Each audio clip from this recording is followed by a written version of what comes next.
All right, so in this video, we're ready to talk about a couple applications for right triangle trigonometry.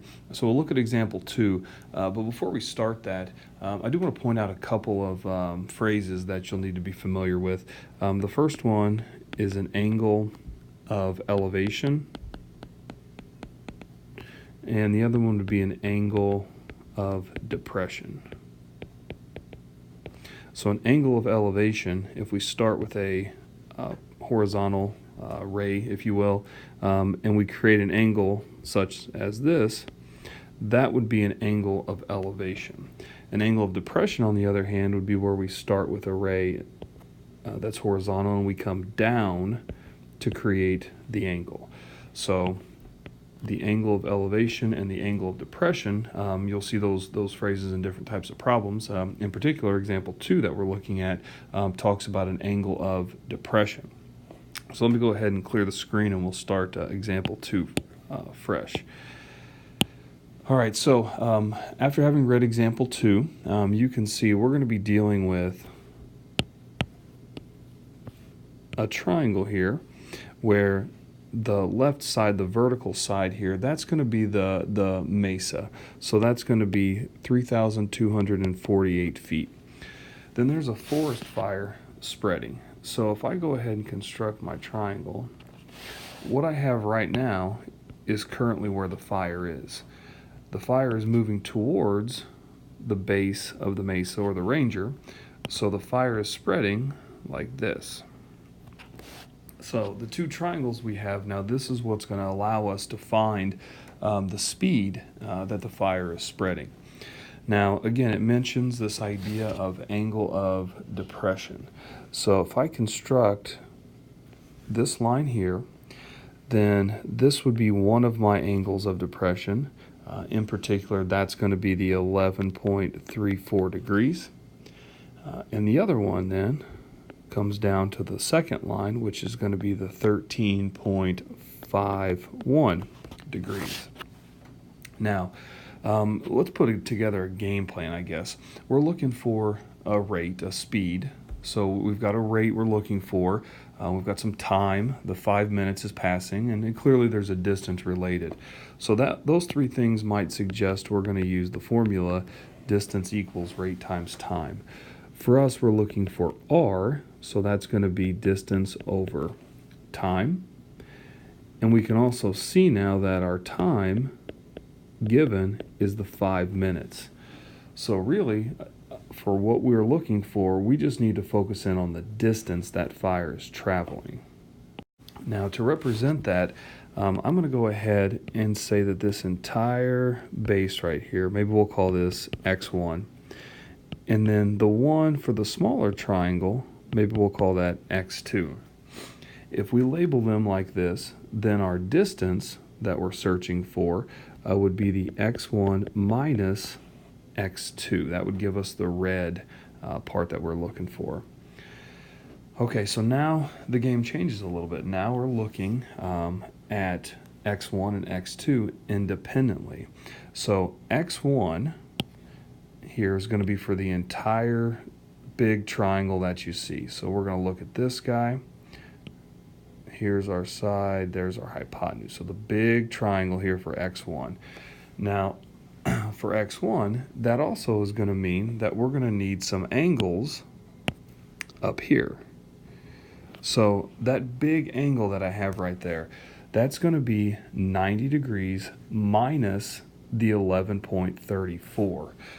So this guy here, maybe I'll put a mark up to it, ends up being 78.66. Again, that was 90 degrees minus the 11.34.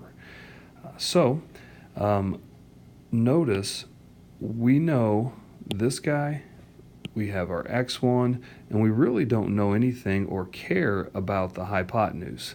So the only trig function that doesn't take into account needing the hypotenuse would be tangent. So tangent of the 78.66 degrees would equal the x sub 1 over the 3248, which means that x sub 1 equals the 3248 times tangent of 78.66 degrees. Now x sub 2, on the other hand, that's going to be the smaller triangle. This one here, there's that side coming down for the hypotenuse. So now I'm looking at this triangle here. We're also going to need to look at now this angle. Well, that angle there, that's going to be the 90 degrees minus the 13.51. So if I mark this up, if I take the 90 minus the 13.51, I get a 76.49 degrees. So a very similar conversation can be had. Tangent of 76.49 degrees equals x sub 2 over the 32.48. And then x sub 2 would equal the 32.48 tangent of 76.49 degrees. Okay, so now I'm going to take these two things, I'm going to plug them back into here, and I'll be able to compute the rate I need. So the rate is going to be 32.48 tangent 78.66 degrees minus 32.48 tangent of 76.49 degrees, all divided by 5. Now, when you punch this in your calculator, it's going to give you an answer. And that answer is not going to be the answer to the actual problem. Our units that we're in currently would be feet per minute. The 32.48 is a unit of foot, and then the 5 minutes, we're trying to come up with miles per hour. So I would also need to take this thing and do a unit conversion. There's 2 units that I need to convert. I need to get feet out of there, I need to get back into miles, and I need to get minutes out of there and get back into hours. So in 1 mile, there's 5,280 feet, and in 1 hour, there's 60 minutes. So you can now see the feet and the feet go away, leaving us with miles. The minutes and minutes go away, leaving us with hours. So it's a bit of a calculation to punch in your calculator, but just to go nice and slow through it, and you should end up with, to 1 decimal place, 6.1 miles per hour. All right, for the second application, we're going to take a look at an arc length problem.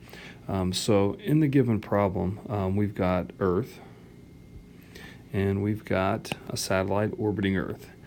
Now, when the satellite's taking pictures of Earth or whatever it's doing, it can't see the entire surface at the same time. So what's happening is the only spot visual to the satellite, for example, would be this guy right here. And the arc length would be the actual part of the Earth that we're trying to find. So there's some given information in the problem that we can add to this picture. First and foremost, if that is the center of the Earth, then this would be the radius. And the radius of the Earth is 3,950 miles. And I could also see that by coming into the satellite, that's going to be the 3,950 miles plus the 700 miles that the satellite is above the Earth's surface. Now, a couple things here real quick. One, something that you need to know, but something you might not have really thought about is this green line right here, this is a tangent line to the circle. If I continue it out, it will only ever touch the circle on one spot. So it's a tangent line. In geometry, you can show that a tangent line to a circle is always perpendicular to its radius. So depending on how your picture looks, it might be a little more clear or less clear, but either way, that's a 90-degree angle. Okay? The other thing is we're searching for this piece right here. Now, the way I have it constructed is by us trying to find, let's say, this, and that being alpha, or sorry, that being theta, we're going to have to double our result. So the arc length formula was r theta, but for us, because of how this problem is constructed, we're going to need to multiply by 2. Okay, so part of this is pretty easy. The r is pretty easy. That's the given information of 3950. But then in terms of theta, we'll have to be a little more creative in coming up with theta.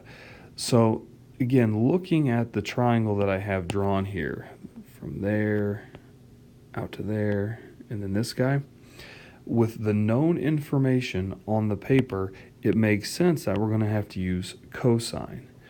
Cosine of theta would be the 3950 over the hypotenuse, which is 3950 plus 700.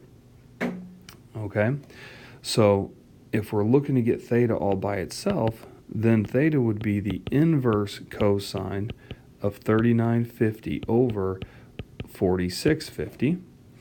And that's what then I'll have to take and plug into the formula. So inverse cosine of 3950 over 4650.